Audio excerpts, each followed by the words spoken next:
It is time for our Tech Talk with Alex Zaharov-Reutt, journalist from techadvice.life, who is currently loading his tablet with movies and zipping his travel bags. He's just about to head off to CES, and I'm so jealous.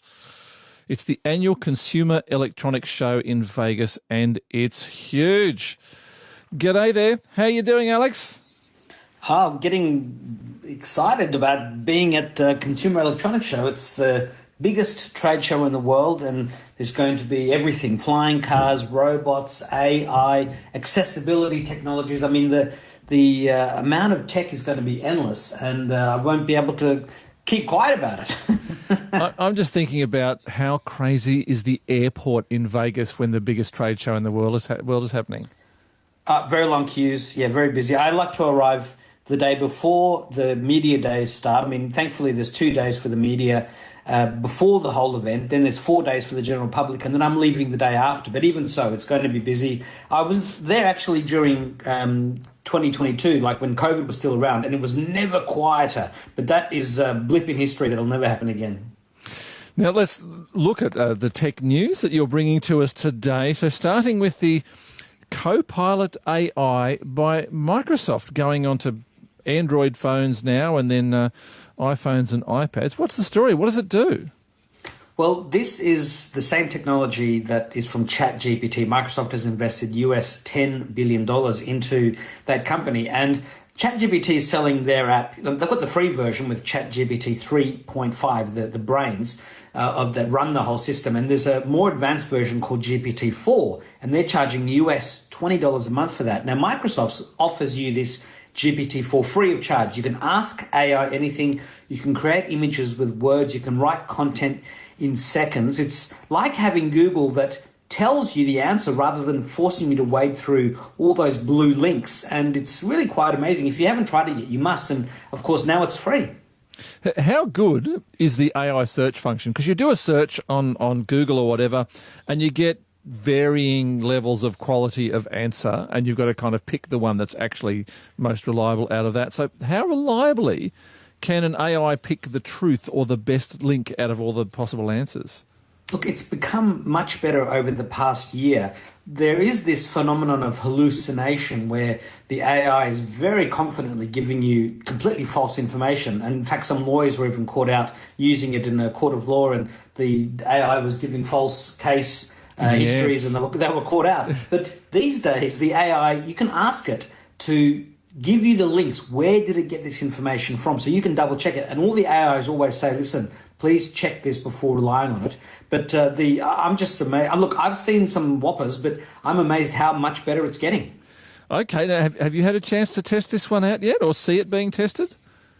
Yeah. No, look, I mean, I downloaded it to my phone, use it myself. I've also used ChatGPT, and I've tried Google Bard, and there's a bunch of AI engines out there. There's a website called There's an AI for That, as one word, there's an AI for that.com, and they've got nearly 10,000 different AI programs that can do almost anything you can think of. It's a little bit like 20 years ago, there were a million different search engines. Google was the one that won, but now there's a trillion different AI systems, and it's just blossoming at an incredible pace.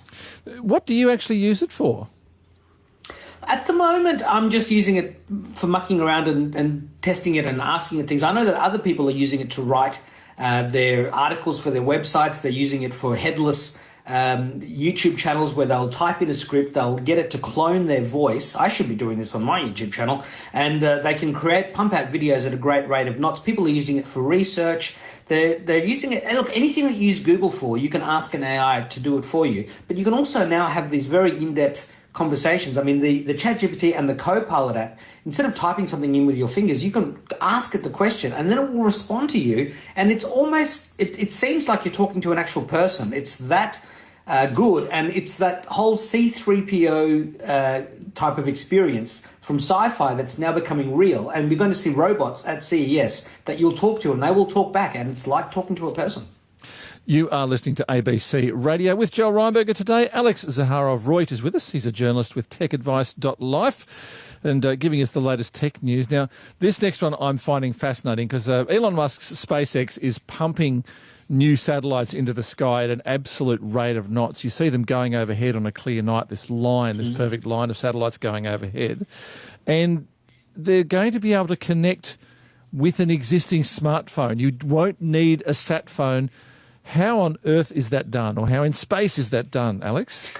Well, it's using special satellites that can beam and communicate with unmodified smartphones. Now, there were tests done last year to prove this works with different technology from Elon Musk, but he's launched, out of the 21 satellites he launched on Tuesday, 6 of these were the satellites that can communicate with calls, voice calls. Now, later in the year, they'll also do text messages and broadband data. And SpaceX, which is the company that Musk also owns, that does the Starlink satellites, plans to rapidly roll this project out. They're going to have many more of these, and eventually it will compete with the major phone companies to give you your phone service anywhere. But at the moment, it's going to be used for filling in the black spots. Have you ever driven between capital cities and there's parts of the road where it's got no service? Yep. That will go away, and you will feel much safer in the middle of nowhere to be able to still communicate by text, via data, or via phone calls. I do remember at university learning about ubiquitous wireless broadband, and when that happened, it would change the world. And yeah, currently Australia is full of black spots, but if you get to a point where there are none, that is a game changer when you have the access to your data wherever you want to go. Now, we do have to talk Tetris today. A lot of people I think will be familiar with this tune.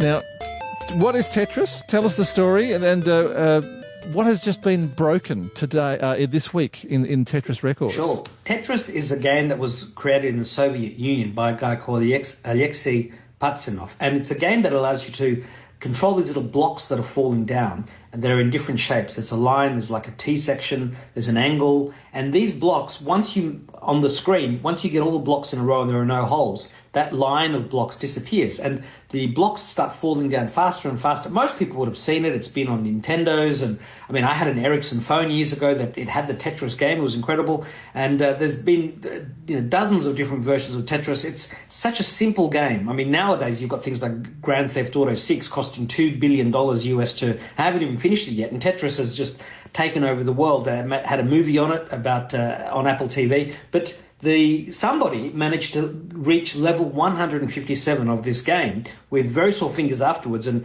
the blocks falling down at a super rapid pace. Originally, they thought there were only 29 levels, but people have found newer ways to play the game, and the only thing that's beaten this record of a human playing it is a AI that somehow modified the rules a bit and managed to get to level 200 and something. So it's the simplest games, the ones that really capture your imagination, can often be the best, and Tetris has stood the test of time. Martin in Darlinghurst loves Tetris and wants to share a bit of trivia with us. Hello, Martin. Good evening, gentlemen. Welcome to Darlinghurst. Now, how long have you been playing Tetris for, Martin? About 40 years. I've sort of evolved to three-dimensional Tetris. I do like furniture removals and storage sometimes as employment, and it's just with OCD and overthinking and just adding that with a Tetris degree, it's just it's all fun and games. Now, what is the piece of trivia you wanted to tell us? There's a couple. Tetris is a game most like life, and it's where your mistakes pile up, your achievements disappear. Very nice, very nice. The pieces, the blocks, the shapes in Tetris are called tetrominos. Tetrominos, that's fantastic. Yeah, that's a good trivia question. And I heard that the man who invented Tetris died recently, and apparently when they buried him, the whole graveyard disappeared. Thank you, Martin. Much appreciated there. With us on ABC Radio across Australia is Alex Zaharov-Reutt, journalist for TechAdvice.life, who will be heading off to the CES, the Consumer Electronics Show in Vegas. And you're going to see something that allows blind people to kind of see through haptics.